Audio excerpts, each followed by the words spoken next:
आप सबका स्वागत है असली बात पर। और आज की हमारी गेस्ट हैं दीक्षा सेठी जी, जो बेसिकली फरीदाबाद से हैं। और ये फाउंडर हैं पेनी पाठशाला की, जो कि एक फाइनेंशियल लिटरेसी कंपनी है। और स्वागत है दीक्षा जी आपका हमारे शो में। Thank you.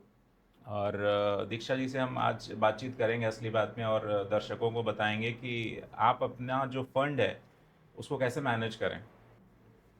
तो दीक्षा जी, स्वागत है आपका। थैंक यू और सो मच। अपने बारे में कुछ बताइए आप। कहाँ से आपने जर्नी शुरू की पेनी पाठशाला की? ओके, सो मेरा नाम दीक्षा सेठी है। मैं एक सर्टिफाइड फाइनेंशियल प्लानर हूँ। पूरे इंडिया में सिर्फ 3300 ही हैं और मैं उनमें से एक हूँ। सो मैंने पेनी पाठशाला की फाउंडेशन कैसे रखी, जब मैंने फाइनेंशियल प्लानिंग की पढ़ाई करी तो मुझे रियलाइज़ हुआ कि being a commerce graduate and BEd इतने सालों से काम कर रही थी, वर्किंग थी, बट मेरे पास खुद के लिए कोई नॉलेज नहीं था कि पैसे संभाल के रखने हैं या पैसों को इन्वेस्ट करना है। तो रियलाइज हुआ कि मेरे जैसी ही सब फीमेल्स होती हैं। दैट इज द मिशन और that is the click point कि मुझे रियलाइज हुआ कि ऐसा कुछ करना है कि फीमेल्स को एम्पावर कर सकूं कि अपने पैसे आप कमा तो रहे हो, बट उस पैसे को समझना बहुत ज़रूरी है। जितना आप समझोगे उतना ही उस पैसे को अच्छे से यूटिलाइजेशन कर पाओगे। And that was the reason why I founded penny Pathshala. Then बच्चों को सिखाती हूँ कि पैसों को कैसे मैनेज करना है, क्योंकि पापा मम्मी बहुत मेहनत करके पैसे कमाते हैं। तो बच्चों को ये सिखाना बहुत ज़रूरी है कि पैसे कहाँ खर्च करने हैं और कहाँ नहीं करने हैं। तो पेनी पाठशाला आईएसओ सर्टिफाइड कंपनी है जो क्लासेस लेती है बच्चों की और फीमेल्स की, specially for financial literacy. And कोई बोरिंग कंसेप्ट नहीं होते हैं, रियल लाइफ इंसिडेंट्स के साथ समझाया जाता है ताकि लॉन्ग टाइम तक आपके दिमाग में बना रहे। एंड ऐसे ही चल रहा है, schools, colleges, corporates and individuals. तो इसमें चैलेंजेस क्या रहे आपके? जैसे जब आपने ये पेनी पाठशाला शुरू किया, स्टार्ट किया, तो आपके क्या क्या चैलेंजेस हुए? क्या सपोर्ट रहा लोगों का जो आपके अक्रॉस फैमिली में थे? या हस्बैंड का क्या सपोर्ट था? या आपको लगा कि नहीं, मैं अकेली, I am all alone enough, ऐसा? हस्बैंड का बहुत बड़ा सपोर्ट था। उन्होंने ही मुझे इस फाइनेंशियल नॉलेज के लिए मोटिवेट किया था कि ये कोर्स कर लो। कोर्स तो उन्होंने करवाया था अपने बिजनेस के लिए एक्चुअली, क्योंकि वो एक फाइनेंशियल कंपनी चलाते हैं। जी। बट मुझे ऑन द प्रोसेस रियलाइज हुआ कि मुझे फाइनेंशियल लिटरेसी में ही जाना है, क्योंकि मैं ट्रेनिंग में 8 सालों से हूँ। तो मुझे था कि मुझे ट्रेनिंग में ही रहना है। एंड फाइनेंशियल प्लानर आपको ट्रेन करता है, आपको कोई प्रोडक्ट बेचता नहीं है, मोस्ट इम्पॉर्टेंट। जी। तो उस तरीके से हस्बैंड का सपोर्ट तो था, बट यस, सोसाइटी में अभी भी उतना एक्सपोजर और एक्सेप्टेंस नहीं है।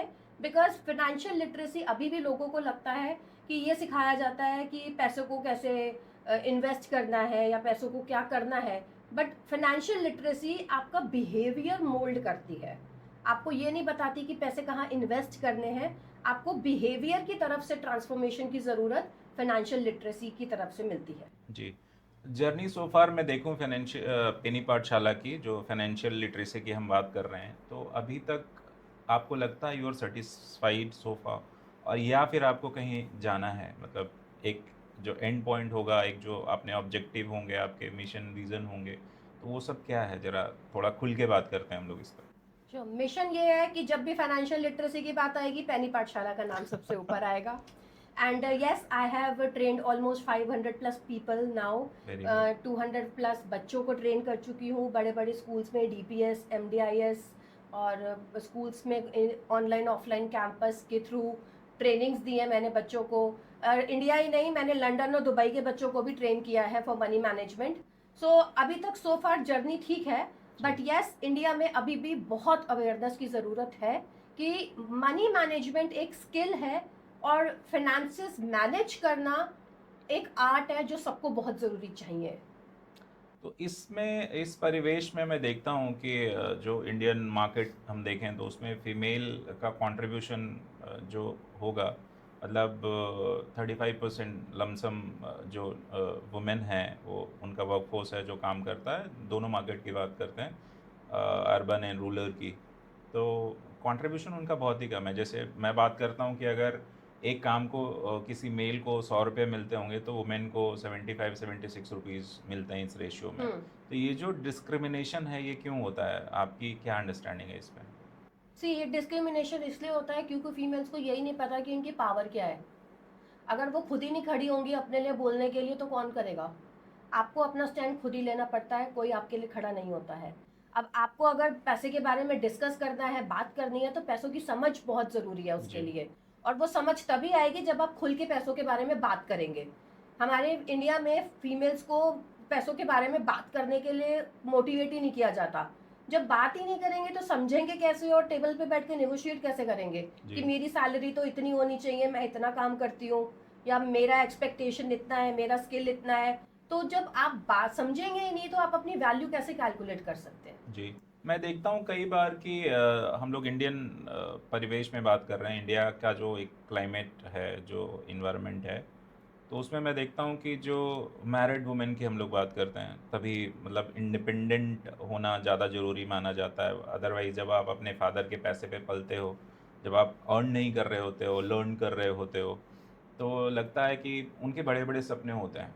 हम्म। बट जब शादी होती है, आपका सपना चकनाचूर होता है। आई am not talking about 100%, hmm. I am talking about may be 70%, 60% of the hmm. Population, जिनको जिनका सपना जब चूर होता है, क्योंकि उनको बोला जाता है कि आप जॉब नहीं कर सकते, आप बिजनेस नहीं कर सकते, आप इस लायक नहीं हो। तो क्या मतलब उनके लिए क्या फील होता है आपको? How you have you face somewhere like? जी, अब ये मिथ है कि फीमेल्स शादी के बाद ही काम करती हैं। 14 साल की लड़की भी कंटेंट बना के पैसे कमा रही है, जी ट्यूशन्स पढ़ा के पैसे कमा सकती है, इवन मैं भी करती थी। बट यस, मुझे फाइनेंशियल लिटरेसी नहीं थी, तो मैं अपनी शादी से पहले भी 10 सालों से कमा रही थी। बट किसी ने ये नहीं समझाया था कि पैसे सेव तो कर लिए, इन्वेस्ट भी तो करो।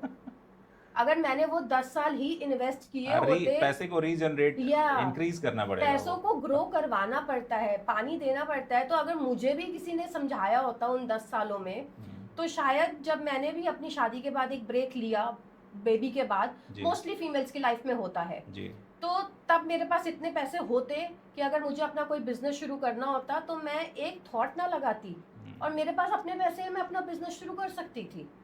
तो my real request to all the females, जब से आप होश संभालो तब से पैसे कमाओ, और उससे टाइम से ही इन्वेस्ट करना शुरू करो, सो दैट जो ये ब्रेक्स आते हैं ना फीमेल्स की लाइफ में, शादी होने पे, बच्चा होने पे, करियर शिफ्ट होने पर, या लाइफ की कुछ सर्कमस्टांसिस की वजह से, तब आपकी फाइनेंशियल इंडिपेंडेंस आपके हाथ में रहनी चाहिए। आपके पास इतने पैसे होने चाहिए कि आप अपना खर्चा खुद उठा सको। मतलब फीमेल को भी मनी माइंडसेट आना चाहिए कि एक जो पैसा पैसा होना है ना, उसके बाद ही पैसा शायद आप अट्रैक्ट कर पाओगे ज़्यादा। फीमेल्स का मनी माइंडसेट होता है, बट वो लिमिटेड है सेविंग के लिए। पैसा दे दो उनको, बचा के रख लेंगी। नहीं, आज भी हाउसवाइफ्स आप देखेंगी तो मेजोरिटी ऑफ द पॉपुलेशन जो वुमेन की है हाउसवाइफ है। हाँ। और वो उनको चूल्हा चौका करके उनको अच्छा लगता है कि मेरा काम तो ऐसा ही है। मतलब ओवर द पीरियड अगर आप पहले से बात करेंगी तो आज का जो दौर है, जो जो हमने सोसाइटी में देखा है कि मेल मीन्स मनी, मतलब वो हम्म। पैसा कमा के लाएंगे, आप घर का ध्यान रखोगे, बच्चों का ध्यान रखोगे, आपको घर में खाना बनाना है, हस्बैंड बाहर कमाने जाएगा, ये माइंडसेट होता है। अब थोड़ा सा माइंडसेट शिफ्ट हुआ है कि फीमेल एंड मेल दोनों काम कर रहे हैं, उसका इम्पैक्ट रिलेशनशिप पे भी होता है। तो दोनों को कैसे संभालें? एक मनी, क्योंकि स्ट्रेस तो होगा, when when you start some business, उसमें आपका टाइम एंड एफर्ट लगेगा, पैसा लगेगा, आपको समय देना पड़ेगा, और फिर घर भी चलाना होगा। तो एक्सपेक्टेशन जो हस्बैंड का होता है, ये ऐसा होता है कि भाई तुम जो मर्जी करो, बट घर तो चलाना पड़ेगा, घर तो संभालना पड़ेगा। तो इसको आप कैसे देखती हैं? सी, अगर हस्बैंड ये एक्सपेक्ट करता है कि घर चलाना पड़ेगा, तो फिर घर चलाने की रिस्पॉन्सिबिलिटी दोनों की है। दोनों बैठ के बात करें कि रिस्पॉन्सिबिलिटी दोनों शेयर कर रहे हैं। जब फाइनेंशियल शेयर कर रहे हैं तो इमोशनल और साइकोलॉजिकल भी शेयर करने की ज़रूरत है। सबसे पहले वो डिस्पैरिटीज घर पे ही हटाने की ज़रूरत पड़ेगी। ऑफिस तक तो बाद में पहुंच पाएंगी फीमेल्स। जी एंड इसलिए मैं, जो भी मेरी फीमेल क्लाइंट्स होती हैं जो अनमैरिड फीमेल्स क्लासेस लेती हैं, जी मैं उनको हमेशा ये सजेस्ट करती हूँ, शादी से पहले ये डिसाइड ज़रूर करना कि फिनेंसेस कौन मैनेज करेगा और कैसे मैनेज होंगे। बिकॉज पैसे ही एक जड़ है इंडिया में जो भाई भाई को लड़ा देती है और सब रिश्तों को खराब कर देती है। सारे बंटवारे पैसे के लिए ही हैं, बिल्कुल। ज़मीन के लिए हैं। आई मीन जो बिल्कुल। भी आपके प्रॉपर्टीज़ हैं, जो डिस्प्यूट हो रहे हैं, सब भाइयों के बीच में ही हैं या इवन बिजनेस में हस्बैंड हो रहे वाइफ हैं। भी इसीलिए बाद में लड़ते हैं कि पैसा नहीं है। ज़्यादातर डिवोर्स भी अब सिर्फ इसीलिए हो रहा है कि उनको लगता है कि भाई मेरा माइंडसेट शिफ्ट हो गया है, मुझे कुछ और हाँ। चाहिए, इनका पैसा जो हमने कमाया या मिल के बनाया लगता है उनको, हुँ, तो ये 50-50 होना चाहिए, राइट। एलिमनी के रूप में उनको हुँ, मिल जाता है। सो इंडिया में एक और मिथ कह लो आप या मतलब बेस्ड ऑन फैक्ट कह लो आप कि जो फीमेल को वो प्रायोरिटी कभी नहीं दी जाती। हुँ, मतलब तो प्रायोरिटी नहीं दी जाती तो इसमें समाज का जो प्रेशर होता है, मतलब एक इकोसिस्टम है पूरा जो काम करता है। आपके घर में नंद होती हैं, सास होती हैं, ससुर होते हैं, और भी जो लोग हैं या और बड़े लोग हैं घर के, तो वो फीमेल को ऐसे देखते हैं कि हाँ बड़ी आई कमाने वाली, मतलब अगर वो फेल होती हैं तो राइट। किसी पॉइंट पे आपको ऐसा लगा कि यार अब नहीं हो रहा। दिस मेड मी रियलाइज़ मुझे फाइनेंशियल लिटरेसी की क्लासेस शिफ्ट करनी पड़ेंगी लड़कों पर। मैं लड़कों को एम्पावर करूँ कि लड़कियों को मोटिवेट करो सँभालने के लिए और समझने के हाँ, लिए। to get the training yes, done via you have to route it to the male also हाँ, because मुझे they उस रूट से जाने की ज़रूरत लग रही है अब। मुझे लगता है कि एक्चुअली कि मुझे मेल जेंट्री को समझाने की ज़रूरत है कि when you expect them to be a part of financial equivalent, कि जब वो साथ में कमाए तो उनको वो एक्सपोज़र भी तो दो कि वो समझें, डिस्कस करें और बात करें उसके बारे में। जी। I will make note of it. India में एक और माइंडसेट है कि स्पेशली फीमेल्स, जो हमारे फीमेल दर्शक हैं, वुमेन जो देख रही हैं या सुन रही हैं, तो हमारा जो मोटो है it's not to deprive you and to misguide you. The question is we have handpicked from the society we are all living in, hmm, and जो आसपास होता है या जो मैं देखता हूँ या जो हमारे पास सवाल आते हैं समटाइम्स कि आप ये चीज़ें पूछ सकते हो, या जो ट्रेंडिंग क्वेश्चंस हैं या जो माइंडसेट शिफ्ट हो रहा है जो मैं देख रहा हूँ, वो सारे सवाल होते हैं। तो ये सब चीज़ों को आप अपने एकदम इमोशनल नहीं हो जाना है। So this this content is just to make you understand what is good, what is bad about it. So इसको आप अपने हर परिवेश में, हर एक्सपीरियंस में, ये सबका अपना अपना एक्सपीरियंस होता है। आप उसको देखिए, समझिए, कुछ सीखिए, इसीलिए कंटेंट बनाया जा रहा है। असली बात का मोटो ही यही है कि हमारे किसी कंटेंट से, किसी शॉर्ट से, किसी इंस्टाग्राम के पोस्ट से अगर आप कुछ सीख पा रही हैं, तो हमारा जो मेहनत है वो सफल होता है। और हम लोग बहुत मेहनत करते हैं बिहाइंड द कैमरा कंटेंट, फिर हमारे गेस्ट कहीं दूर से आते हैं, वो अपना कुछ जो जीवन भर का जो उनका एक्सपीरियंस होता है वो शेयर करते हैं, तो ये सब एक दिन में नहीं होता।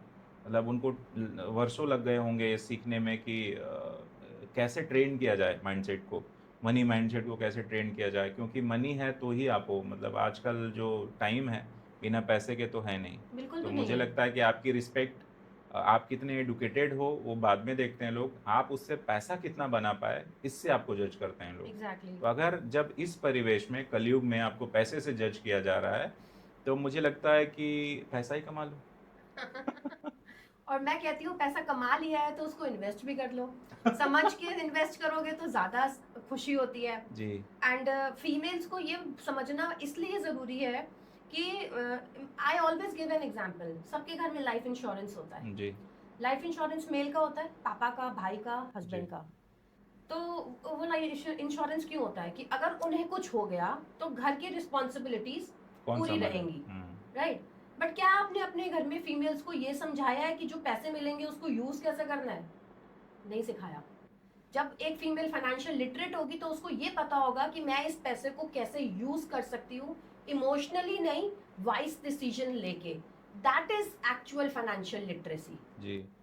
सो ऐसा कई स्टेट हैं इंडिया में जिनका एक इनिशिएटिव है, just to share, I think वो अभी अचानक से रैंडम मेरे माइंड में आया कि just to give some empowerment to a female of the household, उनके नाम से प्रॉपर्टी ट्रांसफ़र करने का है, और हम्म, उसमें कुछ स्टैम्प ड्यूटी में छूट भी राइट मिलता है। राइट जैसे राइट। झारखंड का है, सम उत्तराखंड पार्ट में ऑफ भी है। उत्तराखंड में है, सम पार्ट ऑफ यूपी हम्म, में है, जो स्पेशल स्टेट्स हैं शायद उसमें ज़्यादा है। So I belong to a Jharkhand, so मुझे वहाँ का ज़्यादा पता है। तो वहाँ पे 1 रुपया में आपकी प्रॉपर्टी ट्रांसफ़र हो जाती है आपके नाम हम्म, पे if she is a female. तो in a way government is also trying and contribute to the society कि फीमेल को थोड़ा एम्पावरमेंट होगा, उनके नाम से प्रॉपर्टी होगी तो रिलेशनशिप में भी प्रायोरिटी मिलेगी और उनकी रिस्पेक्ट भी होगी, और वो अपने आप को महसूस करेंगे कि नहीं मैं भी कुछ हूँ राइट। अपने घर की। हम्म, अदरवाइज़ वही वाली माइंडसेट है कि भाई आपका आप आए हो, शादी हो गई, आपको बच्चे पैदा करना है, खाना बनाना है, ऐसे करते करते आप बूढ़े हो गए, आपकी जो हॉबीज़ थी, सपने थे, सब चकनाचूर हो गए। आप मतलब 90% ऑफ द वुमेन ये फील करती हैं कि किसी भी क्लास की हो, किसी एरिया की हो, रिमोट में हो या अर्बन में हो, कहीं भी हो, उनके साथ ये होता ही है, क्योंकि this is all about mind, individual mindset. कि अगर आप रिच हो तो भी आप चाहते हो कि नहीं, मेरी जो वाइफ हो मेरे आगे पीछे घूमे, मेरे पास पास रहे। इनसिक्योरिटीज़ भी बहुत होती है कि आप उनको ऐसे नहीं छोड़ सकते मार्केट में कि आप जाके या 10 लोगों से मिल रही हैं तो आपको लगेगा कि पता नहीं किससे मिल रही हैं। मतलब वो जो हैंड होल्डिंग है ना, वो कम होता ही नहीं है। So even when I come across various women entrepreneurs and उनको मैं देखता हूँ कि उनके साथ हस्बैंड ज़रूर आते हैं। तो किस बात की इनसिक्योरिटी है? आपने अपना एम्पायर खुद खड़ा करना है, आपका एक माइंडसेट इंडिपेंडेंट है, आपके फाइनेंशियल्स इंडिपेंडेंट है, तो आपको डर क्या है? तो कैसे देखती हैं आप इसको? मतलब ये सपोर्ट है या फिर डर है? ये मैं एक्चुअली कहूंगी डर है, सपोर्ट नहीं है। सपोर्ट वो है कि आप फीमेल घर से बाहर जा रही है, तो घर में अगर कोई रिस्पॉन्सिबिलिटी पूरी करनी है तो वो पापा पूरी कर रहे हैं या हस्बैंड पूरी कर रहे जी, हैं। मेरे हिसाब से वो सपोर्ट है। बट अगर आप कहें कि आपको हैंड होल्डिंग चाहिए, तो हैंड होल्डिंग के लिए आपको साथ क्यों चाहिए? आप उन्हीं के ऑफिस में जाके काम कर लो, जी, आप उन्हीं के साथ काम कर लो, आपको अपना एम्पायर तो बनाने की जरूरत ही नहीं पड़ेगी ना। सो आई बिलीव मेरे को सपोर्ट मिलता है कि मैं अगर घर के बाहर हूँ और पीछे बच्चों को कुछ काम है, तो वो बच्चे मुझे कॉल नहीं करेंगे, उन्हें पता है मम्मी बाहर है, वो पापा को कॉल करेंगे। हुँ, एंड पापा विल नॉट से कि मैं नहीं आ सकता, क्योंकि पापा को पता है कि मम्मी बाहर है आज। जी, सो ये सपोर्ट, ये भी आपकी ना कंडीशनिंग से आता है। आपका माइंडसेट, पीछे आपका बैकग्राउंड जनरेशन कैसा है, कि आपके घर में फीमेल्स को कितनी इंपॉर्टेंस दी जाती है। अगर आपके घर में फीमेल्स को इंपॉर्टेंस दी जाती है, तो आपके हस्बैंड भी देंगे और आगे आपके बच्चे भी देंगे। जी, बिकॉज इंडिया ना, हम एक दूसरे को देख के ज्यादा सीखते हैं। किताबी नॉलेज तो हम सिर्फ रट्टा मार के करते हैं। इंडिया की जी। एजुकेशन इज रट्टा मार लो और पास हो जाओ एक्चुअली। बट हम जो हमारी लाइफ की लेसन्स होते हैं या लाइफ हम चलाते हैं, वो एक दूसरे को देख के सीखते हैं। अब हम अपने पेरेंट्स की रिस्पेक्ट करते हैं, तो हमारे बच्चे हमारी करते हैं। हम अपने पेरेंट्स की नहीं करेंगे तो हमारे बच्चे हमारी नहीं करेंगे, बिकॉज उन्हें लगेगा ये तो एक्सेप्टेबल है। तो यही माइंडसेट मनी के लिए भी बहुत जरूरी है। अगर पेरेंट्स अपनी बेटियों को प्रमोट करेंगे कि बी फाइनेंशियल इंडिपेंडेंट, तो हस्बैंड भी करेंगे, इन लॉज भी करेंगे। और आज वो करेंगे तो आगे बच्चे भी सपोर्ट करेंगे कि मम्मा आप बाहर जा रहे हो तो इट्स फाइन, आप जाओ, आप भी पैसे कमा के लाते हो, वो हमारी फैमिली के लिए ही है। और 8 साल के बच्चों को भी पैसों की समझ होती है। जी। कई मुझे लगता है कि ये डिपेंड करता है कि आप किस सर्कमस्टांस से आते हो, कैसे फैमिली से आते हो। ये फैमिली टू फैमिली पे डिपेंड करता है। जैसे जिस फैमिली में कभी किसी फीमेल ने अर्न नहीं किया हम्म। और उस फैमिली में कोई एक बहू है घर की, मान लो, आपने उसको विंग्स दिया, आपने उसको ड्राइविंग सिखाई, आपने उसको उस वो जॉब करती हैं और लोग नहीं करते, मतलब शायद ज़रूरत भी ना हो। होता है ना कि हम लोग एकदम संपन्न हम्म। घर से हैं, तो हमें तो जॉब कराना ही नहीं है जी, हमारी घर की बहुएँ बाहर नहीं जाती या औरतें बाहर नहीं जाती, पैसे की कोई कमी नहीं है। तो वो जो फीमेल है, वो जो एक माइंडसेट है उस लेडी का जो घर की बड़ी बहू हैं और वो जॉब कर रही हैं और उनको जो ताने मिलते हैं उसको आप कैसे देखती हैं? वो ताने ऐसे होंगे कि बड़ी आई कमाने वाली है। खुदा ना खास्ते अगर ऐसा हुआ कि उनकी जॉब चली गई या सैक हो गई कहीं, और या फिर गवर्नमेंट जॉब में है तो ट्रांसफ़र हो गया या परेशानी हुई या अकेले करना पड़ रहा है या कहीं रिमोट एरिया में भी ट्रांसफ़र हो जाता है ना समटाइम्स। राइट। तो उसमें क्या होगा कि उनको लगेगा कि भाई मैं कहाँ फँस गई। और अगर वो ये जो ट्रबलसम है, ये जो प्रॉब्लम है उनकी, ये शेयर करेंगी वो फैमिली में, लोगों को बड़ा मज़ा आता है कि वाह! गॉसिप हुआ मिल ना, जाता है। गॉसिप मिल जाता है। तो ये मुझे लगता है ज़्यादातर केसेस में ये देखने को मिलता है। तो उन फीमेल्स के लिए आप क्या फ़ील करती हैं? कैसे उसको ओवरकम किया जाए? सी आई बिलीव, मैं मनी माइंडसेट के बारे में बात करती हूँ, जी, तो it is not about money. पहले आपको अपना खुद का माइंडसेट चेंज करना पड़ता है। जी, start loving yourself. Whatever you are doing it for yourself, you are not doing for anyone else. आप एक दिन में यूनिकॉर्न नहीं बना लेते, एक दिन में पूरा अपना एम्पायर नहीं बना लेते। तो इट टेक्स टाइम। कोई भी बिजनेस होता है, कोई भी काम होता है, कोई भी जॉब होता है, उसको करने में टाइम लगता है। खाना बनाना में भी टाइम लगा था सीखने में। 2 दिन में खाना बनाना भी नहीं सीख गए थे, स्पेशली फॉर फीमेल्स। तो जब उसमें इतना पेशेंस रखा था, एफर्ट्स किए थे, वही सेल्फ लव हम जो आजकल नाम देते हैं ना, सेल्फ लव, वो बहुत जरूरी है। जितना सेल्फ लव रहेगा, सेल्फ रियलाइजेशन रहेगा, उतना ही आप अपने आप को सपोर्ट कर पाओगे उन चैलेंजेस को ओवरकम करने के लिए और उस माइंडसेट को एक्सेप्ट करने के लिए कि yes I have my own identity and मुझे अपने लिए खुद कुछ करना है। आप डिपेंडेंट हो या ना हो, बट आपकी अपनी एक अलग पहचान है। वो ही एक इतनी इमेंस सेटिस्फैक्शन होती है ना फीमेल की लाइफ में, कि ये नहीं बोला गया कि ये इसकी बीवी है, ये इसकी बेटी है, या ये इसकी बहू है। आपकी एक अलग आइडेंटिटी है। वो जिस दिन आप कमा लेंगे ना और आपको कोई बोल देगा, उस दिन जो आपको खुशी मिलेगी ना, वो दुनिया की करोड़ों की खुशी के भी बराबर नहीं होती है। इंडिया में होता भी यही है, मतलब अगर किसी भी, मतलब हम लोग, एक तो आप एक फैब्रिकेशन करते हो, एक आर्टिकुलेशन करते हो कि नहीं नहीं मुझे तो बेटी ही पसंद है, बट कहीं ना कहीं दिल से लोगों को ये लगता है कि बेटा होता तो ज़्यादा अच्छा होता, या एक बेटी एक बेटा हो जाए तो ज़्यादा बेटर कॉम्बिनेशन है किड्स में। अगर किसी की दो बेटियां हो गई, डॉरी सिस्टम भी है, डोमेस्टिक वायलेंस भी है, और बहुत सारे ऐसे केसेस आते रहते हैं सोसाइटी में, आप सिटी में जहाँ से आप हैं वहाँ भी होते हैं। तो उसको कैसे कम किया जाए, मतलब एक जो बेटी होना, मतलब उनको इतना झेलना पड़ता है एक फीमेल को इंडिया में, कि जैसे बेटी हुई तो पहले तो जो मिठाइयाँ बटेंगी वो कम बटेंगी, उनके जो बर्थ होता है। फिर वो जब बड़ी होंगी तो धीरे धीरे उनको ऐसे ग्रूम किया जाता है कि अरे तुम पे इतना एजुकेशन पे खर्चा करके क्या फ़ायदा, तुम कमाओगे भी तो आज तुम्हें कहीं और जाना है शादी करके, तुम यहाँ रह नहीं सकती, मतलब बेटियाँ अपने घर में तो रह नहीं सकती, उनको किसी और घर में जाना है। तो वो अपना त्याग ही है एक तरह से, वो अपना घर छोड़ के फिर जाती हैं। उसके बाद फिर वहाँ भी उनको जज किया जाता है, अपने घर में भी जज किया जाता था, वहाँ भी जज किया जाता है। तो मुझे लगता है कि ये इंडिपेंडेंसी तो है ही नहीं, मतलब कैसे इसको आप कैसे इंडिपेंडेंट होना बोलोगे? वो बचपन से इतना झेलती है कि वो शायद मेल की बराबरी कर ही नहीं पाएंगी। जी, आपने खुद ही आंसर दिया। वो बचपन से ही इतना झेलती है। तो थॉट प्रोसेस चेंज करने की जरूरत पेरेंट्स को है। जो आज के पेरेंट्स हैं उनको अपना थॉट प्रोसेस चेंज करने की जरूरत है। मेरे 2 बेटे हैं, पर मैं उनसे सारे वो काम करवाती हूँ जो मैं लड़कियों से करवाती।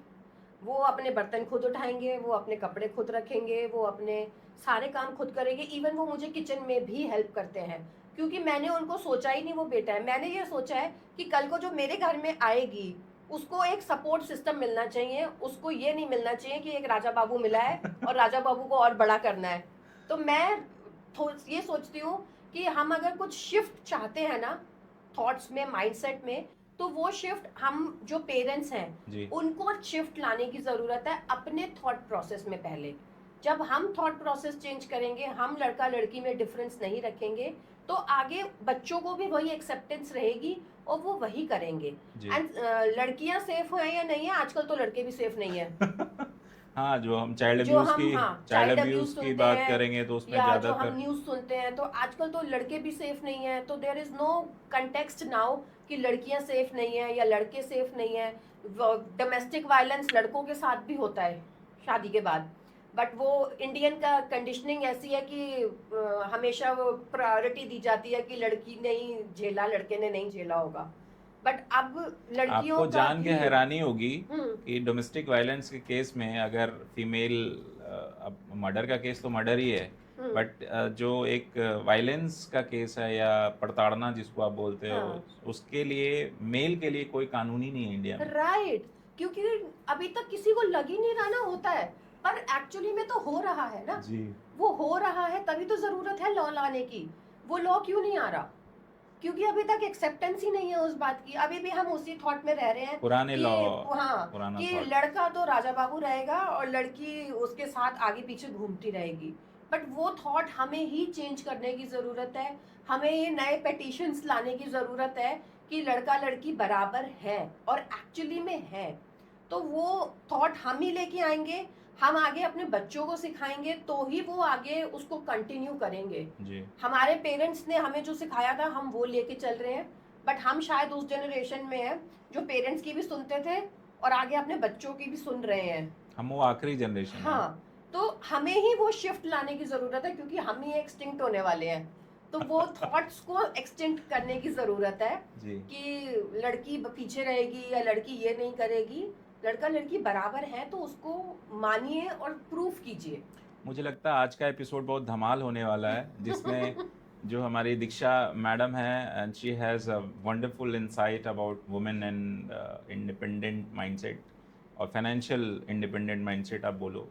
सो इस परिवेश में आपको लगता है कि मतलब इंडियन मार्केट को हम अगर देखें तो जो एक इन्वेस्टमेंट का जो इरा है, तो उसमें कमाना और उसको इन्वेस्ट करना, इसके लिए ट्रेनिंग चाहिए।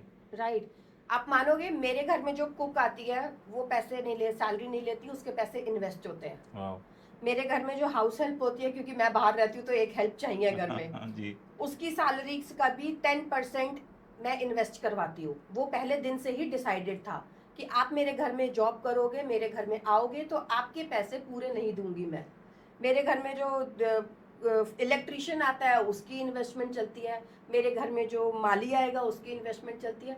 तो मैं सोचती हूँ चैरिटी बिगिंस एट होम। मेरे घर में जो आता है ना, चाहे वो 500 करें, 1000 करें, 2000 करें, बट उनको ही सिखाने की जरूरत है। मुझे लगता है ये लाखों लोगों के लिए एक एग्जाम्पल है कि आप क्योंकि अगर आप उनको पैसा देते हैं तो शायद वो इतने एक ट्रेंड माइंडसेट नहीं है, उनको नहीं पता कि पैसा लगाना कैसे है, कहाँ कहाँ लगाना है, कहाँ कहाँ उनको बेटर रिटर्न्स मिल सकते हैं। राइट।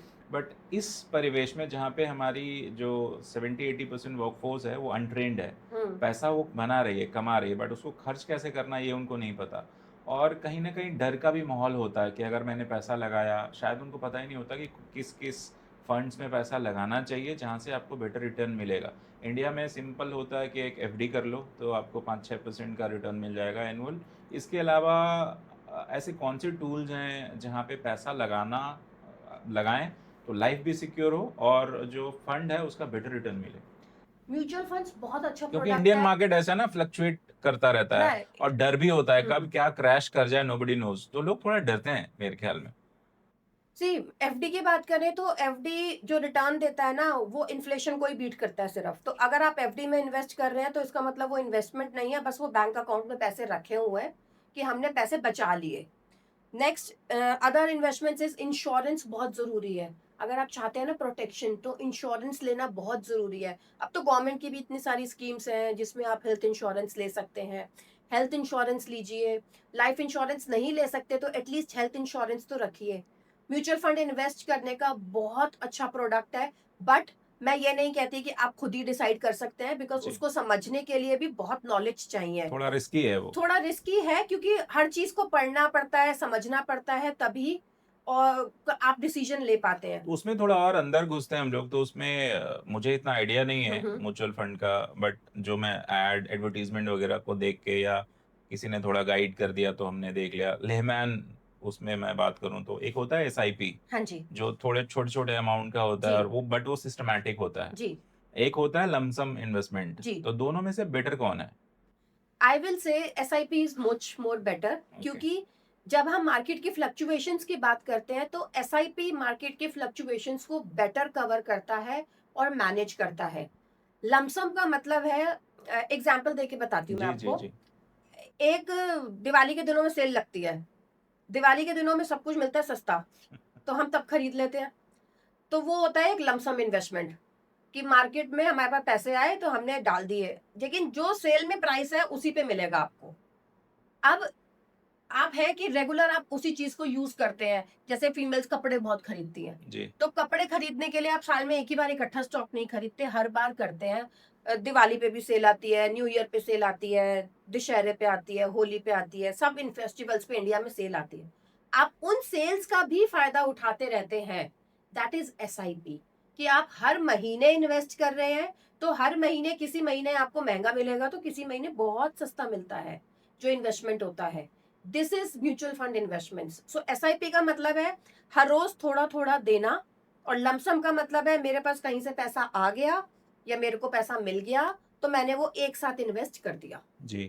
तो इसमें जो रिस्क एसोसिएशन है, रिस्क फ्री कौन है? जो एसआईपी है वो उसमें कम रिस्क है आई थिंक, जो लमसम है उसमें ज़्यादा है आई सी, थिंक। दोनों में बराबर रिस्क होता है, बट म्यूचुअल फंड का भी नहीं, खाली इन्वेस्टमेंट का क्राइटेरिया ये कहता है जितना लॉन्ग टर्म आप इन्वेस्टमेंट को होल्ड करके रखेंगे, उतना आपका रिस्क कम हो जाता है। हम लोग बात करते हैं थोड़ा जो फाइनेंशियल प्रोडक्ट है इंश्योरेंस की, क्योंकि मुझे लगता है ये हर इंडिविजुअल को एक पार देता है और हर वुमेन को एम्पावर करता है और लाइफ को थोड़ा एक्साइटमेंट से जीने के लिए पंप करता है। हुँ, अगर किसी के पास इंश्योरेंस नहीं है, आजकल तो कंपनीज़ कॉर्पोरेट में भी कोई काम कर रहा है तो मेडिकल इंश्योरेंस होता है उसके पास। We also provide to the employees. तो एक तो वो 3 लाख या 5 लाख का मेडिकल इंश्योरेंस है, प्लस आपका लाइफ इंश्योरेंस है, प्लस आपका एक टर्म इंश्योरेंस है। हुँ, टर्म प्लान। टर्म प्लान, हाँ, वही टर्म इंश्योरेंस ही बोलेंगे हुँ, उसको।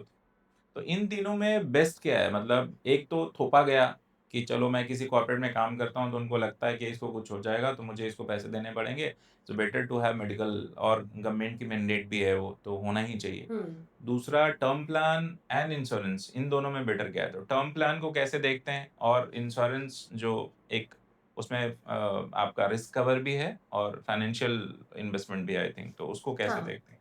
क्योंकि टर्म प्लान में शायद लमसम अमाउंट आपको हुँ, कुछ नहीं मिलता है इन हुँ। रिटर्न अगर आप उस टेन्योर को क्रॉस कर जाते हाँ, हैं तो। Right, right. तो उसको उसको कैसे देखते हैं हम लोग? Okay, so first of all corporate employees के लिए, जी, आई ऑलवेज़ से अगर आप कॉर्पोरेट एम्प्लॉयी भी हैं, तो भी अपना पर्सनल इंश्योरेंस रखिए। आज की डेट में कोई कॉर्पोरेट आपकी जॉब की सिक्योरिटी नहीं लेता। क्योंकि होता है ना कि चलो कभी मेरे भी ले मेरे ऑफ कर देंगे। नहीं, उनको लगता है कि 5 साल का तो 5 लाख का तो मेरा है मेडिकल इंश्योरेंस, तो अगर मुझे कुछ हुआ, एक्सीडेंट हो गया लेट्स से, तो 5 लाख के बाद ही मुझे सोचना है ना, तो इस चक्कर में वो लोग इंश्योरेंस नहीं लेते। तो इसको आप कैसे और मॉडिफ़ाई करोगे कि नहीं, नहीं लेना चाहिए? लेना क्यों चाहिए? आजकल ले ऑफ बहुत होते हैं। ले ऑफ होने पे आपको वो इंश्योरेंस के प्रोटोकॉल के पैसे नहीं देते आपको, कि हम आपको निकाल रहे हैं, तो ये लो आपके इंश्योरेंस के पैसे थे, ये हमारे पास थे। वो नहीं देंगे आपको। पर जैसे-जैसे आपकी एज बढ़ती है ना, वैसे-वैसे इंश्योरेंस का प्रीमियम बढ़ता रहता है। तो जैसे कॉर्पोरेट की जॉब अर्ली एज में शुरू करते हैं ना, वैसे ही अपना एक इंश्योरेंस, हेल्थ इंश्योरेंस भी अर्ली एज में शुरू करिए, कि कॉर्पोरेट का तो चलता ही रहेगा, बट आपका अपना पर्सनल भी होना चाहिए, कि अगर वो लिमिट भी खत्म हो गई तो दूसरी लिमिट तो काम आएगी। और अगर जॉब से निकाले भी गए या निकल भी गए या एनी सर्कमस्टांसिस जॉब छोड़नी पड़ी, तो वो इंश्योरेंस का जो बैक था 2 साल 3 साल का, वो आपको शुरू से स्टार्ट से करना पड़ेगा। जी। तो that is why I always recommend corporate employees को भी कि अपना एक छोटा अमाउंट का हेल्थ इंश्योरेंस जरूर रखिए, क्योंकि एक बार आप स्टार्ट कर लेते हैं ना हेल्थ इंश्योरेंस, बाद में उसमें आप टॉप अप करवा सकते हैं। जी। बट अगर आप एक एज के बाद शुरू करवाते हैं तो उसमें आपको प्रीमियम एक्चुअली में ज़्यादा पे करना पड़ता है। एक्चुअली होता भी यही है कि अर्ली एज में उनको लगता है अरे मैं तो फिट हूँ, मुझे क्या होगा? जब वो 30-40 क्रॉस करते हैं या उनके कुछ हैबिट्स हैं, वो चेंजेस होते हैं, बॉडी में कुछ प्रॉब्लम शुरू होती है, फिर उनको लगता है कि नहीं, नहीं मुझे तो इंश्योरेंस लेना चाहिए, नहीं तो मेरे बाद मेरे फैमिली का क्या होगा? और जितनी भी insurance company I would not take a brand name, वो थ्रेट ही दिखाते हैं आपको एडवर्टाइज़मेंट में कि आपके बाद आपने ये शुरू नहीं किया, आपके बाद आपके फैमिली का क्या होगा? It is not a threat, actually it is a वो डराते हैं सिक्योरिटी। एक्चुअली। आप उसको अलग माइंडसेट से देखिए ना। मैं भी बोलती हूँ इंश्योरेंस के पैसे को यूज करना नहीं सिखाते, तो मैं आपको एक अलग माइंडसेट दे रही हूँ कि आप अपने घर में एम्पावर कीजिए, कुछ स्किल सिखाइए। अब इंश्योरेंस कंपनी बोलती है आपके बाद क्या होगा, तो वो है तो रियलिटी ही है ना। आपका अपना माइंडसेट है, आप उसको पॉजिटिव ले रहे हैं या नेगेटिव ले रहे हैं। अब आप सोचे कि मेरे बाद क्या होगा, तो सोचते सोचते तो पैसा नहीं आएगा। जी। इंश्योरेंस लेना ही पड़ेगा। इंश्योरेंस लेंगे तो ही आगे घर की फाइनेंशियल सिक्योरिटी पूरी होगी। अब वो सिक्योरिटी भी पूरी नहीं होती है, वो उतना ही पैसा होता है कि आपको उसको भी यूज करना आना चाहिए, क्योंकि उन पैसों से कोई भी खर्चे पूरे नहीं होंगे आप एक्चुअली में देखेंगे तो। जी, वो एक्चुअली एडिशनल आपका एक सरप्लस सपोर्ट, एक बैकबोन बन जाता है कि हाँ, मेरे पास है। झटका जो लगा है उसको हम संभाल लेंगे। क्योंकि आपके बाद आपके अगला नेक्स्ट जनरेशन भी है ना, उसको भी हाँ, तो सपोर्ट चाहिए, बिल्कुल उसको भी चाहिए। फाइनेंशियल सपोर्ट चाहिए। तो वहाँ पे होगा क्या कि आपकी वाइफ़ हैं जो आप पे डिपेंडेंट है, आपके अगर फादर को पेंशन नहीं है, मदर को पेंशन नहीं है, तो इन इन केस वो भी आप पे अब तो डिपेंडेंट गवर्नमेंट है। जॉब में भी पेंशन नहीं है। अब तो गवर्नमेंट जॉब में भी पेंशन नहीं है। तो ये इस परिवेश में, इस सर्कमस्टांसेस में, ये टूल्स काफ़ी इम्पोर्टेंट हो जाते हैं। एब्सोल्युटली। एक इमरजेंसी फंड होना बहुत ज़रूरी है हर फैमिली में। एक इंश्योरेंस होना बहुत ज़रूरी है, हेल्थ इंश्योरेंस। जी, अगर आप लाइफ इंश्योरेंस नहीं अफोर्ड कर सकते, देन हेल्थ इंश्योरेंस तो ज़रूर रखिए। एंड तीसरा, आपका रिटायरमेंट के लिए एक फ़ंड होना बहुत ज़रूरी है, क्योंकि आपने सुना है कभी कोई बैंक रिटायरमेंट के लिए लोन देता है? कोई भी नहीं नहीं। देगा। जी। बच्चे की पढ़ाई के लिए मिल जाएगा, शादी के लिए मिल जाएगा, घूमने के लिए मिल जाएगा, घर के लिए मिल जाएगा, पर आपकी रिटायरमेंट में क्या करेंगे आप? और मुझे लगता है कि जो पहले का टाइम था, आज से 30 साल 20 साल पहले आप देखेंगे तो गवर्नमेंट जॉब का क्रेज़ ज़्यादा था। उसमें हाँ, पैसा नहीं होता था बट सिक्योरिटी होती थी, पेंशन होती थी। पेंशन होती पता थी। है जब तक ज़िंदा रहेंगे इनकम तो आती रहेगी। आती रहेगी। आज के टाइम पे प्राइवेट जॉब है, आप पैसा जिस रेशियो से कमाते हो उस रेशियो से वो खर्च भी होता है।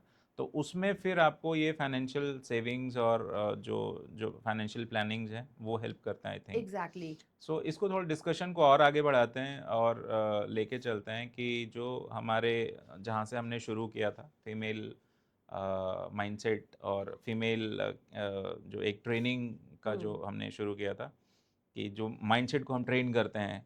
तो आपको लगता है कि फीमेल जब अर्न करती हैं तो उनको उनके उनके अकाउंट सेपरेट होने चाहिए? बिल्कुल होने चाहिए।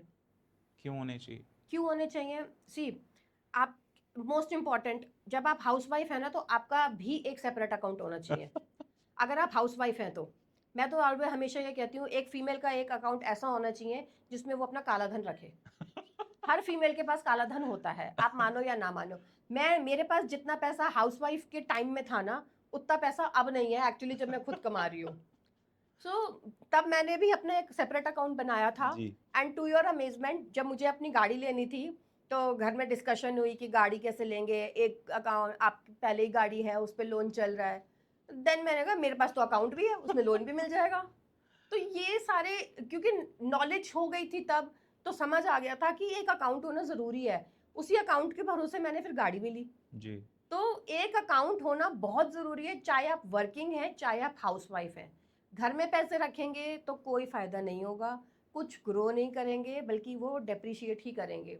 उस पैसे को बैंक में रखिए, एटलीस्ट कुछ तो ग्रो करेगा, जी। 500 का 600 तो इसको होगा। अगर और माइक्रो लेवल पे डिस्कस करें तो क्योंकि मैं एक बहुत ही छोटे गांव से आता हूँ जहाँ पे बेयरली डेवलपमेंट पहुँचता है। हुँ, जो गवर्नमेंट के स्कीम्स हैं या और भी जो चीज़ें बिजली पानी सड़क तो इट्स आम बात जो गवर्नमेंट को देना ही चाहिए और वो भी पूरा नहीं है। जो हम लोग हॉस्पिटल्स की बात करें तो वो भी हैं बट वो ऑपरेशनल नहीं होंगे समटाइम्स और उसके बहुत सारे एग्जांपल्स भी हैं। So I am just telling in front of the camera. होता क्या है कि मैंने ना शायद हमारे लिए 1000 2000 कुछ नहीं होंगे बट हम लोग अकाउंट्स की बात कर रहे थे तो इंडिया में मुझे लगता है कि जो तकरीबन 60 70 करोड़ पॉपुलेशन होगी, आधी पॉपुलेशन है। तो अगर अभी 150 करोड़ की जनसंख्या ऑफिशियल है मान हुँ, के चलते हैं जहाँ पे गवर्नमेंट और हमारे मोदी जी भी कोट करते हैं तो आधी जनसंख्या मान लेता हूँ मैं लगभग 70 75 करोड़ का। और उनके पास जो जनधन अकाउंट है वो अब बने हैं मतलब 2014 के बाद से जो डिमोनेटाइज़ेशन के टाइम पे। डिमोनेटाइजेशन के टाइम पे या उससे पहले बने। हाँ, जहाँ पे मोदी जी ने स्कीम लाया था कि वो जो फीमेल हैं जो जो ओल्ड एज उसमें हैं या जो किसान हैं जो जिनका और कोई सोर्स ऑफ इनकम नहीं है अदर देन एग्रीकल्चर और घर में जो वृद्धा पेंशन योजना बोलते हैं जिसको हुँ, I am not promoting this schemes but how important these schemes in and this is connected to the financial literacy and independent mindset which we are discussing in this podcast। तो मैंने उन औरतों को भी खुश होते हुए देखा है जो 60 प्लस हैं 70 प्लस हैं शायद वो 100 रुपया के लिए मोहताज होंगी। अगर वो मांगेंगी तो शायद अपने बेटे से मांगेंगी, बहू तो उनकी भी हाउस वाइफ ही हैं तो बेटे से मांगेंगी या पति से मांगेंगी। पति के पास पति किसान है चूँकि तो उनके पास पैसा होगा नहीं। 100 रुपया 200 रुपया 500 रुपया आज भी गाँव में बड़ी बात होती है लोगों लोगों के लिए। हुँ, तो उनको मैंने देखा है कि वो बड़े इन चीज़ों को प्रमोट करती हैं। बड़ा इमोशनल मार्मिक हो जाता है वो चीज़ कि मोदी जी ने मेरे अकाउंट में 2000 डाले हैं और मेरे पास टोटल अभी तक जो हो गया है वो 25,000 जमा हो गए, 20,000 जमा हो गए। क्योंकि आप जिस मोहल्ले में हो तो वहाँ पे 10 लोग हैं 20 लोग हैं, डिस्कस दिस थिंग्स। सो मैं देखता हूँ कि जनधन जो अकाउंट है जिस जो हम सेपरेट अकाउंट की बात कर रहे थे फीमेल के उसमें 39% अकाउंट्स हैं ऑफ टोटल पॉपुलेशन वुमेन की। मतलब 70 करोड़ मान लें तो 39% इज हुँ, फीमेल्स। फीमेल्स जिनका अकाउंट अब बना है जनधन खाता इंक्लूडिंग। हुँ, तो आप सोच के देखो कि अर्बन एरिया में ही ज़्यादातर अकाउंट्स होंगे फीमेल के या हैं भी तो फेक फर्जी हैं जो हस्बैंड ही उसको यूज़ कर रहा है। तो actually this is not a financial literacy. मतलब और इंडिपेंडेंसी मैं बोलूँगा। हम वुमेन एम्पावरमेंट की बात करते तो हैं, बट वो एक्चुअली ग्राउंड लेवल पे नहीं है। तो आप एक अच्छे फैमिली से आते हो, आपके हस्बैंड का एक माइंडसेट है, ही इज़ सपोर्टिंग यू और सपोर्टिंग होम और किड्स, बट जो अर्बन रूरल एरिया की बात हो रही है उसमें, और इंडिया में 70-80% तो रूरल ही है, तो उस माइंडसेट में आप कैसे देखते हैं इस चीज़ को? वहां पर भी अगर आप माइंडसेट की बात करते हैं तो वहां पर भी जब जरूरत पड़ती है ना, तो घर की लेडी ही होती है जो अपने बचे हुए पैसे निकाल के लाती है और कहती है ये लो, कि जी, पानी लाना है या खाद लानी है उनकी या भी कुछ सेविंग होती है, उनकी भी सेविंग बिना होती है। खाते के ही, जब खाता नहीं बिल्कुल। था तो भी सेविंग होती थी। तो सेविंग करना फीमेल्स के खून में है, बस उसको एक चैनल करने की जरूरत है कि आपने इस सेविंग को कहाँ पर चैनलाइज करना है ताकि वो सही रास्ते पे जाके और बढ़ सके। हम जैसे अब गांव में भी schools education is 8th class तक बिल्कुल फ्री होती है ना? तो इसका मतलब ये नहीं है कि हर हर घर का एक एक सब बच्चे पढ़ रहे हैं। तो वहां पर भी एक चैनल कर की जरूरत है कि हर बच्चे को आना जरूरी है स्कूल में। ऐसे ही हर फीमेल को ये समझाना भी जरूरी है कि आपके पास जो पैसा है उसको सेव करके ग्रो करना है, तो वो बैंक में लाने की जरूरत है। मैं इन्वेस्टमेंट्स की बात तो करती ही नहीं वहां पर। जी, सी, क्योंकि उनको इन्वेस्टमेंट समझाना बहुत अभी रूट लेवल तक है। जी, तो वहां पर कम से कम बैंक तक पहुंचना ही हमारे लिए बहुत बड़ी अचीवमेंट होगी। अब मोदी जी की तरफ से बैंक में तो पहुंच गए हैं, तो कम से कम ये माइंडसेट तो आ गया ना कि पैसे बैंक में रखते हैं। जी।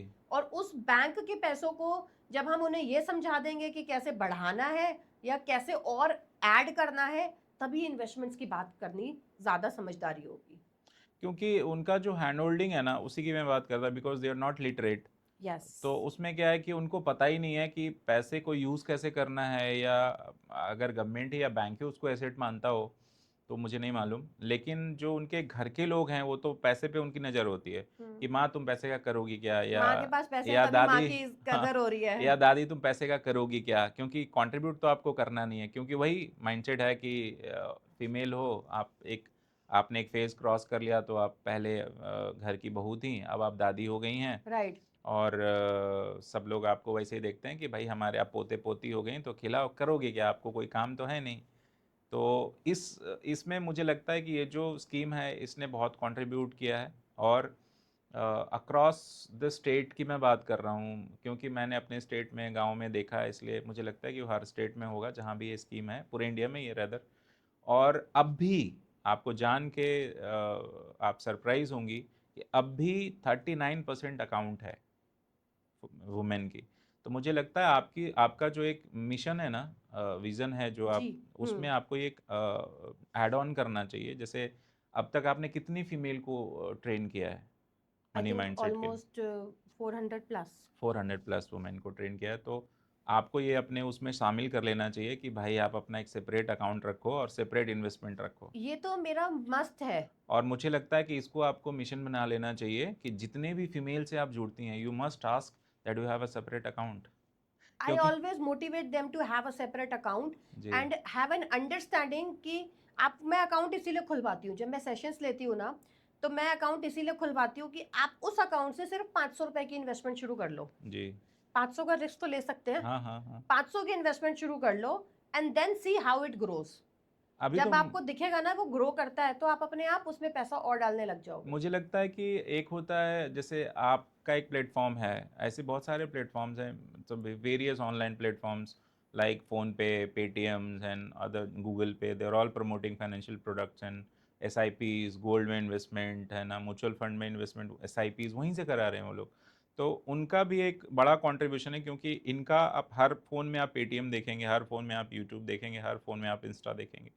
तो हमारे प्लेटफ़ॉर्म के ज़रिए भी ये सारा कंटेंट उन्हीं लोग तक पहुँचेगा, क्योंकि हमारा जो ये हिंदी भाषी स्टेट्स हैं, ये यहाँ रीच ज़्यादा है, जो हिंदी स्टेट्स हैं बेसिकली। और उनके लिए आप क्या बोलना चाहेंगे कि कैसे उसको अलाइन करें इस थॉट को? आई रादर कॉन्ट्राडिक्टेड थोड़ा सा, जी, कि ये कोई भी प्लेटफॉर्म म्यूचुअल फंड जैसे एक रेगुलेशन से मैंडेट है कि आप जब म्यूचुअल फंड की एड भी देखते हैं तो वो बोलते हैं फटाफट, इतनी तेज बोल जाते हैं, mutual fund are subjected to terms and market risk, condition जो राइट? उनका होता है। बट क्या आपने कभी फोन पे में ऐसा कुछ सुना है? पेटीएम में ऐसा सुना है? गूगल पे, जहाँ आप जिस भी ट्रांजेक्शन से करते हैं आप, वहाँ नहीं बोलते वो क्योंकि वहां पे कोई रेगुलेशन नहीं है उनको मेंटेन करने के लिए। तो आप पहले तो बट अगर इन्वेस्टमेंट जहां भी रेगुलेशन करें, रेगुलेशन नहीं है तो हाउ दे आर सेलिंग? यार सारा इंडिया में सब बिकता है। ओ, अब एक बात बताइए, अगर फोन पे का वॉलेट क्यों बंद हुआ, बताइए। कुछ तो होगा, कुछ मतलब तो क्योंकि रेगुलेशन है। सेबी का कुछ गाइडलाइंस होंगे एग्जैक्टली जिसकी वजह से। सेबी का गाइडलाइन ही नहीं है जब इन्वेस्टमेंट के लिए, तो आप उस इन्वेस्टमेंट को वहां से कर ही क्यों रहे हैं? जी। अगर इन्वेस्टमेंट करनी ही है तो किसी प्रॉपर प्लेटफॉर्म से कीजिए ना, अपने बैंक के ऐप से करो। बैंक के ऊपर एक आरबीआई है, रेगुलेशन है। म्यूचुअल फंड कंपनीज के ऊपर एक सेबी का रेगुलेशन है। बट क्या आपने सुना है कभी कि फोन पे में कोई रेगुलेशन है ऊपर, या गूगल पे में कोई रेगुलेशन है, या फोन पे में रेगुलेशन है? नहीं, मुझे लगता है कि रेगुलेशन था इसीलिए शायद उनको वो वाला लाइसेंस नहीं मिला है, जैसे पेटीएम का मैं बात कर रहा हूँ। तो जब लाइसेंस ही नहीं मिला तो इसका मतलब तो चल रहा है, बट दे आर ऑल चल रहा सेलिंग। है, सब चल रहा है। इंडिया में सब चलता है ना? तो अपनी सिक्योर, ये this is what financial literacy is all about. Oh, financial literacy आपको यही बताती है कि आप जब इन्वेस्ट कर रहे हैं तो कहाँ से इन्वेस्ट करें और क्यों इन्वेस्ट करें। ऐसे तो अब कमेटीज भी चलती हैं इंडिया में, हाँ एक। चलती है ना, आप जी। इतने पे घाटे पे ले लो और फायदे में ले लो, और इतने पैसे दे दो और इतने पैसे ले लो। जी। तो वो भी चल रही हैं और अभी भी चल रही हैं। कार्ड बनते हैं, जूलर के भी कार्ड बनते हैं, कमेटीज भी चलती हैं। ये सब बट ऑफलाइन होता है आई थिंक, ऑफलाइन होता है एंड इलीगल भी है। और इलीगल है, कोई रेगुलेशन नहीं है ना। ऐसे ही रेगुलेशन के साथ आप इन्वेस्ट करेंगे तो एक सिक्योरिटी रहती है कि मेरा पैसा सेफ है। अब म्यूचुअल फंड की कंपनी भाग नहीं जाएगी, भाग भी गई तो सेबी बैठा है उसको देखने के लिए, ट्रस्ट बनती है पूरी, ट्रस्टी बनते हैं, फिर उसमें पूरा हायरार्की होती है। तो जब इन्वेस्ट ही करना है तो सीधे रास्ते से करिए ना। कई बार मैंने देखा है कि बहुत सारे ऐसे चिट फंड कंपनीज थे, जैसे हाँ, हम पियरलेस का नाम सुना होगा सहारा आपने, का नाम सहारा था। का नाम था। तो उसमें उन लोगों ने बहुत सारे ऐसे मतलब इन्वेस्टमेंट कराए टू जस्ट हाँ, double up the funds and right right. ऐसे बहुत सारे प्रोडक्ट एंड सर्विस रिलेटेड भी नेटवर्किंग की कंपनीज हैं, जैसे एमवे है या और भी बहुत सारे लोग हैं जो अभी भी इंडिया में, हर्बल लाइफ्स हैं, या they are all promoting in the women entrepreneurs को ज़्यादा उसमें प्रायोरिटीज़ दे रहे हैं, क्योंकि उनका नेटवर्क अच्छा होता है। वो लोग, उनको लगता है कि अगर एक फीमेल प्रोडक्ट करेंगी तो एक तो उनका अपना सेटिस्फैक्शन होगा, स्टैम्प होगा, आपस में वो लोग मोहल्ले में बहुत कनेक्टेड होते हैं, तो ट्रस्ट के नाम पे वो प्रोडक्ट सेल ऑफ हो जाएगा, सेल आउट हो जाएगा। तो इसमें म्यूचुअल, ये जो अपना फाइनेंशियल प्रोडक्ट्स है, तो ये भी आपको लगता है कि फीमेल ज़्यादा अच्छा कर पाती हैं या मेल ज़्यादा अच्छा कर पाती हैं? फीमेल्स की रिस्क टेकिंग कैपेसिटी बहुत बढ़िया होती है, अच्छा। क्योंकि उन्हें पता है कि ज़्यादा से ज़्यादा क्या होगा, डूबी तो कहीं जाएगा, वापस आ जाएगा। फीमेल्स में पेशेंस बहुत होता है। एंड इन्वेस्टमेंट के लिए सबसे बड़ा मोस्ट इंपॉर्टेंट क्राइटेरिया आपकी माइंडसेट में चाहिए होता है पेशेंस। जिस दिन आप पेशेंट हो जाएंगे ना, उस दिन आप अपने आप वेल्थ क्रिएट कर लेंगे। तो फीमेल्स में पेशेंट तो बहुत है। अब सहारा अचानक से गायब हो गई थी तो कुछ हुआ, जिसके पैसे थे वो गए, जी। आज तक वापस नहीं आए क्योंकि रेगुलेशन नहीं था। तो this is what financial literacy helps you, कि रेगुलेशन के थ्रू ही इन्वेस्ट करो। Okay. That is what I try to make people aware about. Investment करने के बहुत सारे तरीके हैं, अभी भी इलीगल भी हैं और लीगल भी हैं इंडिया में। तो जैसे अब कमेटीज चलती हैं, चिट फंड चलते हैं, तो कहीं भी करिए मतलब investment. People trusted more, I mean जो लोकल प्रोडक्ट है ना, जैसे लोकल एक बंदा है ज्वेलरी वाला, क्योंकि उस मोहल्ले की ज़्यादातर फीमेल्स वहीं से ज्वेलरी खरीदती हैं, तो वो एक ट्रस्ट है। और ये इंडिया में ट्रस्ट अभी भी। नहीं है, आई रादर से कि वो ट्रस्ट का फायदा उठाते हैं। अच्छा। आप एक बात बताइए, वो कल को बोल दे मैं तो अभी भाग गया। नाराज हो जाएंगे सारे ज्वेलरी वाले जो कमेटी चलाते हैं। अच्छा, मेरी नहीं है। सी, जब तक मैं फाइनेंशियल लिटरेट नहीं थी, मेरी भी थी। जी। बट अब मैं फाइनेंशियल लिटरेट हूँ तो मैं नहीं कर सकती वो।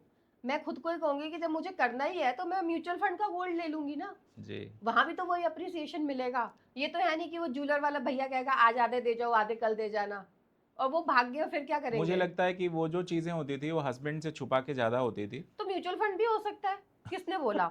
वे आई हैव मेनी क्लाइंट्स जो बोलते हैं कि हमारे हस्बैंड से मत बताना हमने क्या इन्वेस्टमेंट करी है। राइट, आप म्यूचुअल फंड आपकी एक अलग आइडेंटिटी है, आपका पैन कार्ड आधार कार्ड लगता है, आपके हस्बैंड का नहीं लगता। जी।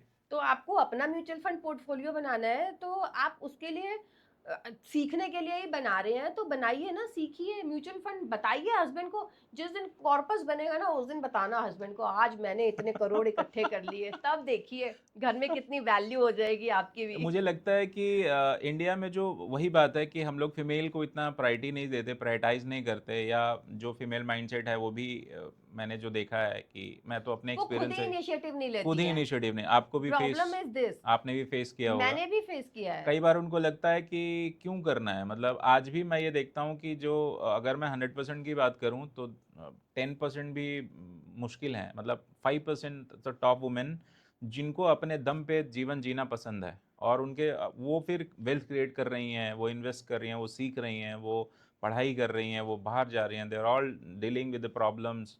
तो ये जो कैपेसिटी, रिस्क टेकिंग कैपेसिटी है, ये फीमेल ज़्यादा कर सकती है मेरी समझ में।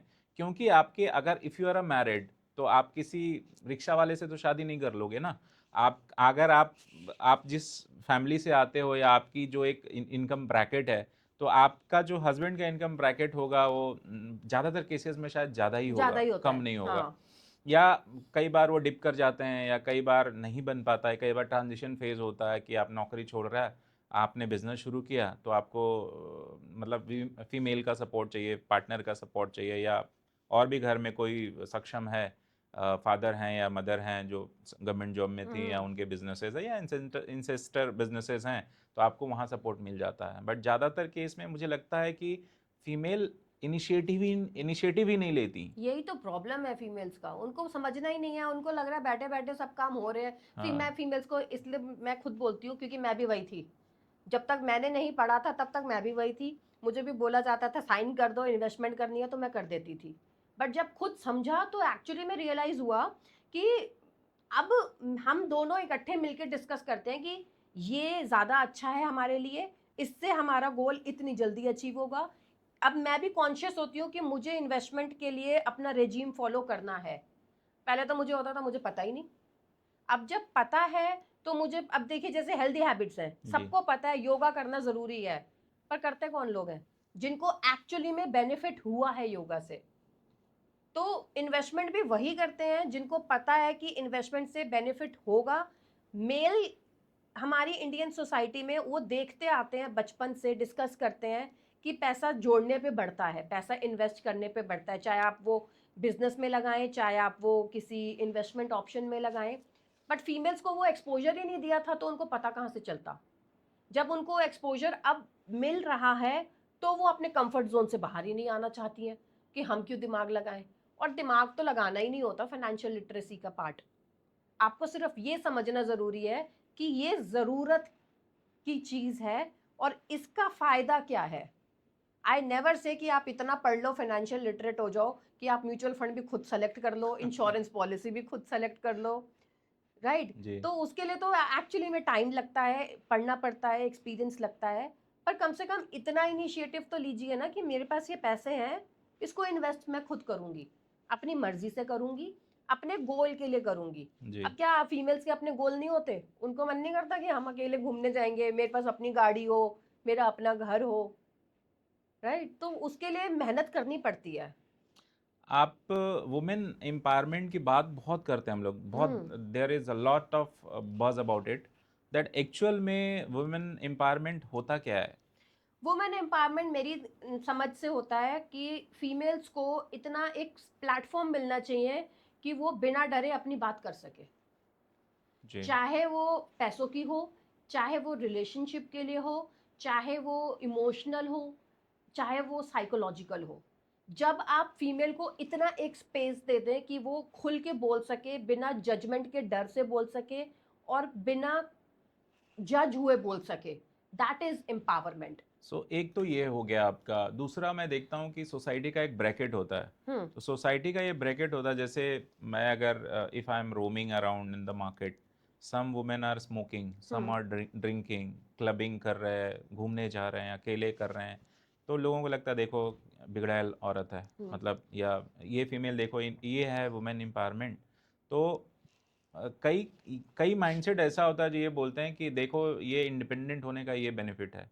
तो हम्म। इसको आप कैसे देखती हैं कि सोसाइटी में जो चीज़ एक्सेप्टेबल नहीं है, या उसने वुमेन को शराब पीते हुए कभी देखा ही नहीं, अब देख रहा है, तो एक्चुअली ट्रांजिशन है, या फिर वो वुमेन जो ये समझती हैं कि मैं तो फाइनेंशियली इंडिपेंडेंट हूँ, I can do anything, I can rule, ये माइंडसेट दोनों में से बेटर कौन है, और अगर है तो क्यों? सी हर चीज़ के अपने प्रॉस एंड कॉन्स हैं। अगर आप इंडिपेंडेंट हैं तो आपको फिर भी अपना एक बैलेंस बना के रखना बहुत ज़रूरी है कि आप कहाँ रहते हैं, कहाँ किस सोसाइटी में हैं, वहाँ कितना एक्सेप्टेंस अभी है। एक्सेप्टेंस हर सोसाइटी में उतना नहीं आया जितना हम एग्जैजरेट करते हैं सोशल मीडिया पे। जी। सो आपको आई डोंट थिंक कि अगर यही काम कोई मेल करना शुरू करता है तो कोई नहीं कहते, तो कहते हैं अच्छा कमा रहा है इसलिए खा पी रहा है ना। जी। तो ये माइंडसेट ना नीचे से चलता हुआ आ रहा है, उस माइंडसेट को चेंज करने में बहुत टाइम लगेगा। और अगर वो फीमेल्स करना चाहती हैं तो आप उनको, आई बिलीव कि उनको जज ना करके उनको थोड़ा सा स्पेस देने, मैंने अभी बोला ना स्पेस जरूर देना है। जी। तो वो स्पेस देने की जरूरत है, उनको पता है उनके लिए क्या अच्छा है क्या बुरा है। यही काम अगर कोई मेल कर रहा होता है तो हम जज नहीं नहीं, करते। मेल माइंडसेट की भी बात करते हैं हम लोग। अगर मेल माइंडसेट ये कहता है कि अगर I am the boss of the home, तो मेरे अकॉर्डिंग घर चलना चाहिए। एक्चुअली में लड़की होती है बॉस, माने या ना माने। जी। होती है नहीं होती? आपके घर में भी आपकी वाइफ का रूल चलता होगा, है नहीं, ना? हमारे घर में 50-50 है। तो she is also earning, she is हाँ, इंडिपेंडेंट। तो एंड एक जो फैमिली वैल्यूज होती है ना, मैं ये कभी नहीं कहता कि आप इतने इंडिपेंडेंट हो जाएं कि अपनी अपनी वैल्यूज को, या अपने जो एक कल्चर है, या आपके, आप वहाँ तभी हैं जब आपके पूर्वजों ने इतनी मेहनत की है, तो उस कल्चर को, उस वैल्यूज को खराब नहीं करना चाहिए। That is why I said ना, वो बैलेंस बहुत जरूरी बैलेंस है। बहुत आप जिस सोसाइटी में हैं उस सोसाइटी में क्योंकि आपको कई, किस लेवल तक आना है आपको खुद पता होना चाहिए। क्योंकि मैडम मैंने देखा है कि बहुत सारे ऐसे मेल माइंडसेट हैं जो कहती है कि अगर मैंने अपनी वाइफ को ज़्यादा इम्पावर कर दिया तो ये मेरी वैल्यू नहीं करेगी, मेरी इज्जत नहीं करेगी। This is what mindset is. आप ये सोचिए ना, अगर आपने उसको एम्पावर कर दिया तो वो आपको सपोर्ट करेगी, वो आपके साथ डिस्कस कर पाएगी, आपको किसी और के साथ डिस्कस नहीं करना पड़ेगा। अब मैं और मेरे हस्बैंड हैं, हम अपने फाइनेंसेस खुद डिस्कस करते हैं, आप भी करते होंगे, जी। राइट? यही डिस्कशन अगर आप किसी और से करेंगे, बाहर वाले से, तो क्या आप उसको अपने घर की पूरी एबीसी बताएंगे कि मैं कितना, मुझे खर्चा है, कितना कर्जा है, कितना दौलत है, कितनी जायदाद है? नहीं बताएंगे। दिस इज इंडियन माइंडसेट, हम नहीं बताते कि हमारे पास क्या है। माइंडसेट शिफ्ट करने की ज़रूरत है, आई थिंक बिल्कुल। सो। तभी पूरा जो इकोनॉमी है, जो हाउस होल्ड इनकम बढ़ेगी, पर कैपिटा इनकम बढ़ेगी, तभी मेरे ख्याल में। और एक बड़ा कंट्रीब्यूशन होना चाहिए जो वुमेन अर्न नहीं करती हैं, सिर्फ लर्न करके भी। कई लोग ऐसे हैं जो मैं कई लोगों से मिलता हूँ, तो वो बोलते हैं कि पढ़ी तो मैं बहुत हूँ, बट मैं हाँ, कमाती बट नहीं वो हूँ कुछ भी। क्योंकि कभी उस पढ़ाई को यूज करने के लिए सोचा ही नहीं, कभी उस कंफर्ट जोन से बाहर आने के लिए सोचा ही नहीं। और वही फीमेल जब बच्चे बड़े हो जाते हैं ना, फिर कहती है हम क्या करें, हमने तो पूरी जिंदगी बच्चों के लिए लगा दी, हमने तो पूरी जिंदगी ऐसे कर लिया, हमने तो पूरी और जिंदगी हमारा ऐसे कुछ कर है ही लिया, नहीं। हमारा कुछ है ही नहीं। क्योंकि आपने खड़े होके बोला ही नहीं कि हमें कुछ चाहिए। सी, इंडिया में आपको तभी कब कुछ मिलता है जब, इंडिया इट्स नॉट इंडिया, कहीं भी जी। आपको तभी कुछ मिलता है जब आप मांगते हैं, है ना? आपकी बॉडी भी खाना मांगती है तो आप उसको खाना देते हैं। ये तो नहीं है कि 8 बज गए खाना डाल दो मुंह में, 10 बज गए अब पानी पीना है, 12 बज गए फ्रूट खाना है। जी। जब बॉडी मांगती है तभी आप देते हैं। तो वो इंडिविजुअल्स के लिए भी है। जब फीमेल्स बोलना शुरू करेंगी ना कि हमें ये चाहिए है, ऑब्वियसली लॉजिकल एंड सेंसिबल, तभी आपको मिलेगा। मेरे ख्याल में थोड़ा टाइम लगेगा। जो लगेगा, जो बिल्कुल जिस लगेगा। तरह से मुझे बहुत चेंज मुझे हुआ इतना है। टाइम हो गया उस चीज को लाने में, तो आई कैन नहीं, अंडरस्टैंड मुझे इट। लगता है कि आप लोगों का कंट्रीब्यूशन जो आप कर रही हैं, it's very noble cause. And हम लोग आखिरी पड़ाव पे चल रहे हैं इस पॉडकास्ट शूट के, जिसमें हम financial literacy of a women की बात कर रहे थे। और वो क्योंकि घर, जो हम लोग इंडियन ट्रेडिशन में बोलते हैं कि घर तभी बनता है जब एक वुमेन आपके घर को बनाती है, एक सजाती है और रखती है। दोनों एक दूसरे के बिना अधूरे हैं। So it's not about which mindset is better, female बड़ी है कि मेल बड़ी है। द दोनों बराबर मेन है। माइंडसेट इज कि आप दोनों, अब वो कॉन्सेप्ट अलग है कि घर में चूल्हे चौके कौन करेगा और जॉब कौन करेगा। तो अगर आप चूल्हे चौके हस्बैंड कर रहे हैं तो भी आप उनको जज मत करो, और अगर फीमेल कर रही हैं तो भी आप उनको जज मत करो। एग्जैक्टली। और मुझे लगता है कि ये सबसे अच्छा माइंडसेट है। आप फाइनेंशियल फ्रीडम दीजिए एक दूसरे को, और घर को अच्छा बनाइए, क्योंकि आपकी अपनी रिस्पॉन्सिबिलिटी है नेक्स्ट जनरेशन के लिए। अगर नहीं भी है तो सोसाइटी के लिए तो है ही है। So thank you so much Diksha madam, आपके जो इनसाइट थे बहुत ही शानदार थे और मुझे लगता है कि ये जो एपिसोड है ये धमाकेदार होने वाला है। मैं भी यही उम्मीद करती हूँ। सो धन्यवाद आपका, आप आई और अपने आपने अपना इनर शेयर किया और असली बात आपको विश करता है कि आप जैसे जो लोग हैं, जो कोचेज़ हैं, जो फाइनेंशियल कोचेज़ हैं, वो लोगों को सिखाए, बच्चों को सिखाए और कल को जब वो गृहिणी बनेंगी या कल को जब वो बिजनेस टाइकून बनेगी, यूनिकॉर्न खड़ा करेंगी, पब्लिक लिमिटेड प्राइवेट लिमिटेड कंपनियां बनाएंगी, स्टार्टअप्स करेंगी, तो मेरे ख्याल में इंडिया और ग्रो करेगा, डेवलप एग्जैक्टली। करेगा। Thank you so much, thank you. You're welcome. Thank you so much.